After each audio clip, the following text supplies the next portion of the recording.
Welcome back to the weekly news roundup. This is the Smart Tech Edition. Before we dive on in, if you like to write or do any writing, book writing, or hey, even elaborate emails, you might need a grammar checker. Have a look at ProWritingAid. I use ProWritingAid to double check all of the work on my grammar for books and things like this. Use this as a preliminary before sending out to editors, and it actually does a really good job. Use my affiliate link there, tlm.li/PWA, and you'll have a 20% off a yearly or a lifetime subscription, or you can just get the $20 per month. They do also have some free services as well, so you can try out their more limited free options before you commit to jumping in. But anyway, with that, let's go ahead and see what's going on in the news. All right, so first up, Petnet. Remember Petnet? Right? You remember Petnet, Kitty? He's like, no, I don't use smart tech either. Kitty's down here going, no. And so Petnet, of course, they had some snafu just a couple months ago, and all of a sudden, all their pet feeders just stopped working. And some people didn't even notice it, and their cats weren't getting fed, and they didn't even know their cats were getting fed. It was like, all right, technology is here to save my day. And then before he knows it, his cat's lethargic and dying because he didn't actually get anything to eat. Because he wasn't monitoring if his cat was eating. He was assuming that the robot was doing it. And then Petnet decided to die and kill itself. And when that happened, it caused this big old ruckus. And now some people over here were getting notified that through a subscription fee of $4 a month or $30 a year, you'll be able to keep the lights on, and you guys can have your pets being fed again for a grand total of $4 a month. No big deal. All right. Hey. Nothing, right? All of this smart tech, guys, did I not tell you guys this is coming? The smart tech is coming, and it's coming to get you. Okay, what do I mean by it's coming to get you? It's coming to get you in that they're getting you used to the service, and then they're going to turn it on, and they're just going to go ahead and start cranking up some money for you. So if you don't pay up the Gestapo fee, poor little kitty cat won't be able to eat, and you will have spent all of this money for this smart device that doesn't do anything anymore. This, people, is why you shouldn't be using smart tech. Here is the letter that people received in May. So we are delighted to announce that our systems are back online for your first generation smart feeder. Hopefully you've already noticed that functionality has returned. As we detailed to you previously, customers overwhelmingly favored a subscription model to keep your smart feeder online, so we're moving forward with that model. And what's expected to happen is found below. Petnet has always put the pets at our customers' feet. We appreciate your support in helping us do this with the very model. To respond to your subscription survey, you have selected the option to pay a yearly subscription fee of $30. So now, in addition to paying for the cat food, I now have to go in there and I have to pay $30 per year for the thing to feed my cat. No, thank you. I will go ahead and keep my money. And frankly, if this were the options that I would be given, I'm sorry, people. I'd be like, I'm sorry. You're buying this thing back from me, and we're done. This was not sold to me under a subscription fee service. Stop letting these people change the deal. And stop being complicit. Stop rolling over and playing dead. We're like, oh, it's just $4 more. That's just $4 more until every single company does that. And you look down and go, it's just $400 more. And you put it all on auto pay on your credit card, and you're not paying attention to what's going on. And then before you know it, you're in debt and bankrupt for life because subscription services. People, feed your own cat. It doesn't take long, for the love. But of course, that wasn't the only thing to happen. Wink also did a similar thing. So Wink is finally rolling out its controversial subscription program. So you guys that have all teched out on all these things, guys, you guys, I'm telling you, you guys, you asked for it. You asked for it. So the smart tech device is coming back. Wink. Controversial new $4.99 per month subscription on July 27th.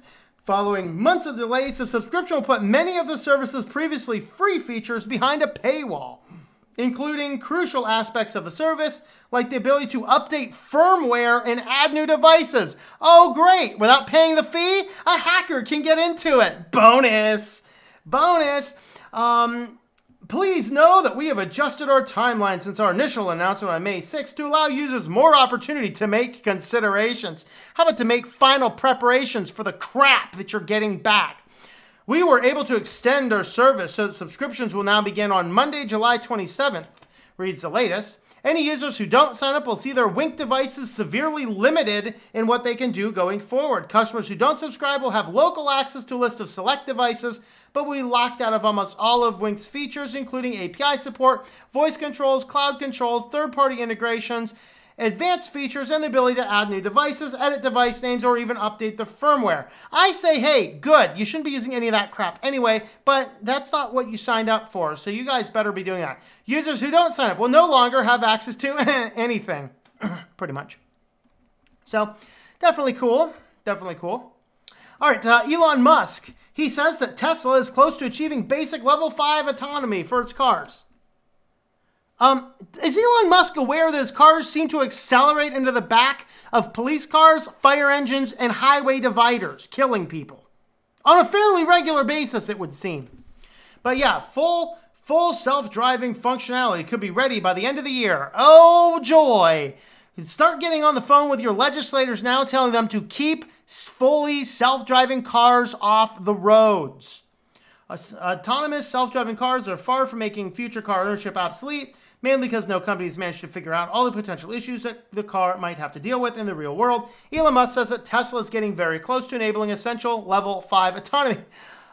Okay, yeah, we're going to start seeing a lot of problems with that. But anyway, very, very exciting. Oh, look at that. Look at that. All the Tesla cars, indeed. So, I don't know. What do you guys think? You wanna start banking your future on this kind of stuff? All right, one more story here in this very short abbreviated news section here. Mercedes' new touchscreen controls eliminate 27 physical buttons. Basically, it's a giant infotainment system. It controls everything. Guys, this is wrong on every level. Number one, do you guys remember a couple weeks back, we did a video looking at the dangers of these infotainment systems? These things are more dangerous than anything else. Literally, it's safer to be texting and driving than it is to have an infotainment system. They're like, we got rid of all the buttons. Now, though, without the buttons, you have to stare at the thing. And then you have to stare at a big screen and figure out where the button is. This increases the danger on the road. This increases the number of accidents. There's no haptic feeling. Guys, in my stupid old dumb car, I can be driving down the road. I can keep my eyes on the road, keep a hand safely on the steering wheel, reach over, and I can feel my way around my radio. If I need to skip a track or roll up the volume or change the channel, whatever I need to do, I can do it through haptically knowing the thing. With the occasional glance over before I push button, right one, right one, right one. On these infotainment systems, there's no buttons left. There's no controls left. Everything has to be done with precision on a very flat, very large digital screen, which requires you to take your eyes. This is no different from texting and driving. This is so stupid. And I hope that the first person who gets into a crash because of this thing gets a chance to show us through the legal system what it is. I sound like I'm this guy that's like, sue him, just sue him. I don't think that's a good solution. But something has got to get it through these people to stop putting all this crazy, annoying, stupid, smart tech everywhere. This is unnecessary and it actually makes the road dangerous. We should be focusing on driving. There's nothing wrong with having a panel of buttons over there. You can easily find stuff without staring at it because we know what the buttons feel like. This type of thing here, how about every update that changes the UI? The buttons will now move to the top. You have to stare at it for like 5 seconds to figure out where the hell your button went. Oh, there it is.